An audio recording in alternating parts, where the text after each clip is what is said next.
सुना होगा कि हमारा हमसाया मुल्क भारत जो है वो गगनयान मिशन लॉन्च कर रहा है, मतलब India first human space flight program. क्या कहेंगे, स्पेस में 4 इंडियन एयरफोर्स के लोगों को भेजा जा रहा है जो कि रशिया से 1 साल की लंबी ट्रेनिंग लेकर वापस आए हैं। जी, बेसिकली देखें, बीइंग मैं एक कह लें कि इंजीनियर हूँ और इन सारे मैटर्स को जानता हूँ। हम इंडिया से तो बहुत पीछे हैं। पाकिस्तान को इस मामले में बहुत तरक्की करने की अभी ज़रूरत है। मेरा ख्याल है कि आईटी में और स्पेस टेक्नोलॉजी में इंडिया हमसे शायद 100 साल से भी ज़्यादा ही आगे होगा और हम इस मामले में अच्छे खासे बैकवर्ड हैं अभी भी। तरीका होता है बात करने का, वो जो तुम्हारा वीक पॉइंट है उस तरफ आओ ही ना, उस तरह की बात ही ना करो। अच्छा, बात करनी है तो सिर्फ मुस्तकबिल की करो। इसलिए खुदा इनको आई डोंट नो, फिनेस नाम की कोई चीज़, कोई क्रिएटिव, कोई ढंग की, कोई खूबसूरत बात करो। अपोज करो अपने मुखालफिन को, तुमने उनकी तारीफ तो नहीं करनी, वो भी तुम्हारी तारीफ नहीं करेंगे, लेकिन कोई ढंग की बात करो। ऐसी नंगी चिट्टी बातें करते हैं और लोगों के अंदर नफरत पड़ती है, गुस्सा और बढ़ता है, लेकिन ये बात इनकी समझ में नहीं आ रही। चलें, एक मूवमेंट जो है वो देखने में नज़र आया है। हमारी नेबर कंट्री की जानिब से जो है वो 4 एस्ट्रोनॉट्स का ऐलान किया गया है गगनयान मिशन के लिए, जो कि नेक्स्ट ईयर जो है वो स्पेस के अंदर जो है वो भेजे जाएंगे रॉकेट के ज़रिए। किस तरीके से सर आप देखते हैं भारत का जो इसरो का स्पेस प्रोग्राम है वो कहाँ स्टैंड कर रहा है और डे बाय डे जो उसकी तरक्की है एज अ पाकिस्तानी सर कैसा महसूस होता है जब आप सुनते हैं? फर्स्ट ऑफ ऑल तो बेस्ट ऑफ लक उनके लिए कि वो इस फील्ड में अपनी जो है तरक्की कर रहे हैं, और दूसरा ये कि वो बढ़ रहे हैं आगे की तरफ। और दूसरी बात ये प्रायोरिटीज़ की है, जिस चीज़ पर उन्होंने कई डेकेड्स पहले इन्वेस्ट किया था, वो उसका फल हासिल कर रहे हैं। देखो बात सुनो, पाकिस्तानियों का हाल पता क्या है? सियाने एक बात कहा करते थे कि ऊपर वाली जेब है ना, ये वाली जेब, ये होती है चोर की। ये जो कुर्ते के साइड पे जेब होती है, ये होती है तुम्हारी और जेब कुतरे की मुश्तरका जेब। जाती जेब जो होती है वो होती है पजामे या पतलून वाली जेब। तो पाकिस्तानियों के लिए तो इस जेब के लिए ही माल काफी नहीं है, तो ये तो चोरों की और आपकी, जिसकी ये जेब है ना, वो आधी चोर की है आधी उसकी है। मेरा नाम राजेश है। आप सभी देख रहे हैं पाक एंड इंडिया चैनल। हमारे चैनल में आप सभी का स्वागत है। हमें सब्सक्राइब करें, लाइक करें और शेयर भी करें। तो चलिए वीडियो शुरू करते हैं। धन्यवाद। पहले अगर हम बात करें तो इंडिया ने चंद्रयान 3 के नाम से एक मिशन लॉन्च किया था जो बड़ी कामयाबी के साथ चांद के साउथ पोल पर लैंड किया था, जिसके बाद उन्होंने ये गगनयान मिशन जो है वो लॉन्च किया है। तो इस मिशन के हवाले से क्या लगता है, क्या इंडिया ये मिशन अपना कामयाबी के साथ कर पाएगा? क्योंकि एक ये खबर भी सामने आ रही है कि 2030 तक इंडिया और चाइना ये कोशिश कर रहा है कि चांद पर किसी इंसान को भेजा जाए।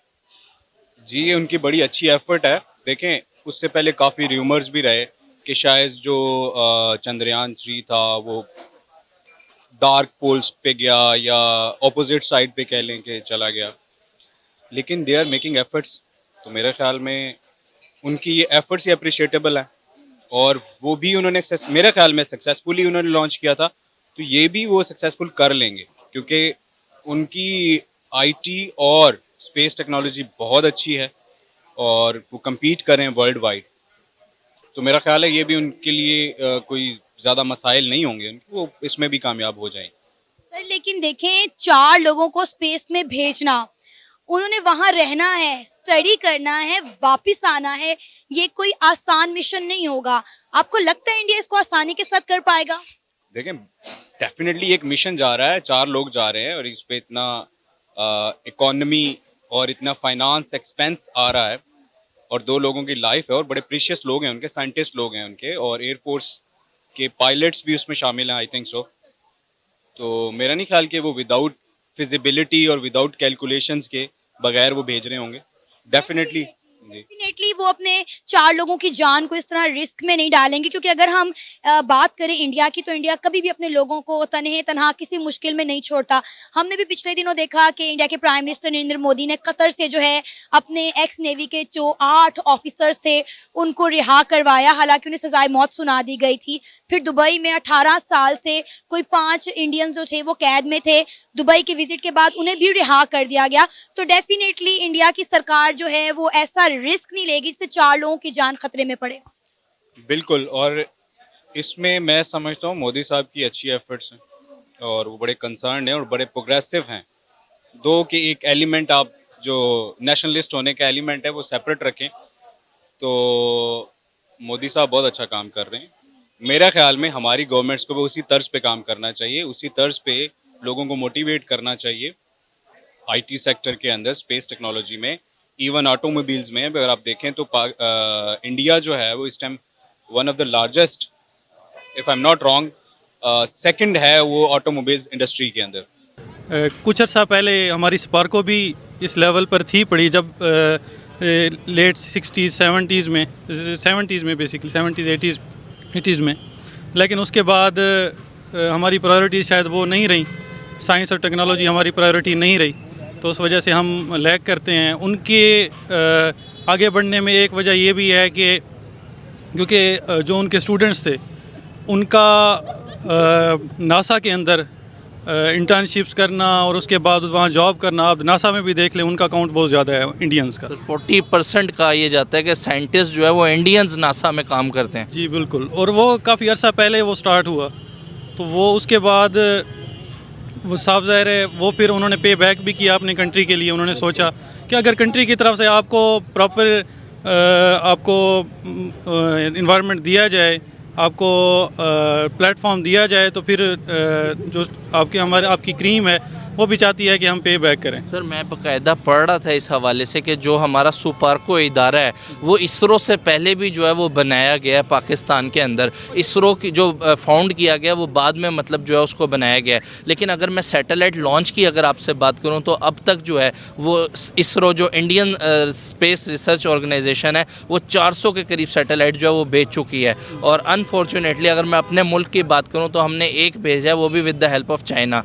सर किस तरीके से लगता है कि जहाँ पे नासा जैसा इदारा जो है वो कोलैबोरेट कर रहा है इसरो के साथ, बड़े बड़े जो कंट्रीज़ हैं वो स्पेस प्रोग्राम में मतलब भारत की हेल्प ले रहे हैं, वहाँ सर हम किधर निकल गए हैं, हमारी क्या प्रायोरिटीज़ हैं? बेसिकली प्रायोरिटीज़ सिर्फ स्पार्को ही नहीं, कई डिपार्टमेंट्स ऐसे हैं जो 60s 70s में इंडिया क्या बल्कि पूरे इस रीजन में ऊपर जा रहे थे। हमारी एयरलाइंस को देख लें आप, हमारे ब्यूरोक्रेसी को देख लें आप, लेकिन उसके बाद हमारी प्रायोरिटीज़ चेंज हुई। मैं अब खुल के नहीं कह सकता, लेकिन ये है कि 80s में जो कुछ हमारे मुल्क के साथ हुआ, वो जो लैंड स्लाइडिंग हुई थी, जिस तरह की हम जिस दौर की तरफ चले गए हैं, तो वो अब उससे रिकवर करना अब जो हम हालात देख रहे हैं वो तो बड़ा नामुमकिन सा ही लग रहा है। लेकिन हम being an optimistic person, Pakistani, दिल हमारा भी करता है कि हमारा कंट्री का भी ऊंचा नाम हो और इन फील्ड्स में ना सिर्फ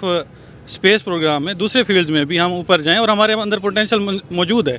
जो ब्रेन ड्रेन हो रहा है वो इसी वजह से हो रहा है कि यहाँ पर उस तरह पॉसिबिलिटीज़ नहीं है, अपॉर्चुनिटीज़ नहीं है, तो हम बाहर जा रहे हैं। इंडिया में वो चीज़ नहीं है। इंडिया एक तो बहुत बड़ी मार्केट है, बिल्कुल बड़े कंट्रीज़ हैं, वो इस तरह इसलिए भी वहाँ पर इन्वेस्ट कर रहे हैं। दूसरा ये है कि उन्होंने एजुकेशन पे, टेक्नोलॉजी पे अब वो इन्वेस्ट कर रहे हैं। आईटी में देख लें, वो उन्होंने 90s में इन्वेस्ट किया, वो अब उसका फल ले रहे हैं। उनकी एक्सपोर्ट्स देख लें आप, आईटी एक्सपोर्ट्स देख लें। इसी तरह उन्होंने अब उनके जो रिफॉर्म्स आए तकरीबन हर फील्ड में ही उन्होंने काम किया है। वो भी उनका एक प्लस पॉइंट था। बस प्रायोरिटीज़ कीजिएगा। अब आप एक चीज़ देख लें कि लास्ट जो 3 हेड थे उनके इसरो के, वो भी देख लें, और हमारे पाकिस्तान के स्पार्को के देख लें हेड कौन थे, तो यहीं से पता चल जाता है कि प्रायोरिटीज़ हमारी क्या हैं।